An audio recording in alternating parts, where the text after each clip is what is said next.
నమస్తే welcome to Telugu one news నేను రూపానాదెల్ల జనసేనాని పవన్ కళ్యాణ్ కు పిఠాపురంలో విజయం నల్లేరు మీద బండి నడికే అని పరిశీలకులు నియోజకవర్గ పరిస్థితులను ఊటంకిస్తూ విశ్లేషణలు చేస్తున్నారు.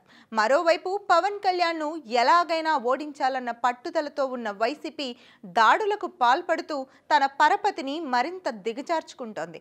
మెగా హీరో సాయి ధర్మతేజ్ పై పిఠాపురంలో జరిగిన దాడి పట్ల ప్రజలలో తీవ్ర ఆగ్రహం వ్యక్తమవుతోంది.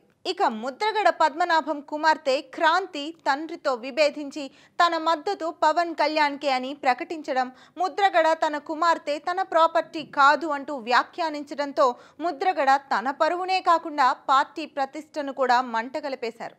తాజాగా పవన్ పోలింగ్ పూర్తి కాకుండానే ప్రజల హృదయాలను గెలిచేసుకున్నారు. తన సంస్కారంతో తన నైతిక విలువలతో నియోజకవర్గ ప్రజలను కదిలించారు. ఇంతకీ ఏం జరిగిందంటే ముద్రగడ పద్మనాభం కుమార్తె తండ్రితో విభేదించి తన మద్దతు పవన్ కళ్యాణ్కే అని ప్రకటించి ఊరుకోకుండా తన భర్తతో కలిసి పవన్ కళ్యాణ్ విజయం కోసం కృషి చేస్తానంటూ పవన్ కళ్యాణ్ను కలిశారు. పవన్ కోసం ప్రచారం చేస్తానని ఆయనకు చెప్పారు. అయితే పవన్ కళ్యాణ్ సున్నితంగా తిరస్కరించారు.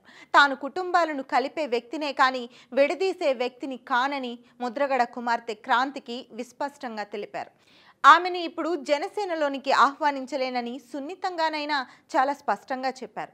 ఎన్నికల తరువాత మీ ఇంటికి వచ్చి మీ తండ్రి గారి సమక్షంలో మిమ్మల్ని జనసేనలోకి ఆహ్వానిస్తానని పవన్ కళ్యాణ్ చెప్పిన మాటలు ఆయన పాటిస్తున్న నైతిక విలువలకు అద్దం పట్టాయి. తన ఓటమే లక్ష్యం అంటూ రంగంలోకి దిగిన ముద్రగడ పద్మనాభంకు తేరుకోలేని దెబ్బ కొట్టే విధంగా ఆయన కుమార్తె క్రాంతికి జనసేన కండువా కప్పి పార్టీలోకి ఆహ్వానించి ఉండొచ్చు. అయితే జనసేనాని ఆ ఆప్షన్ తీసుకోలేదు.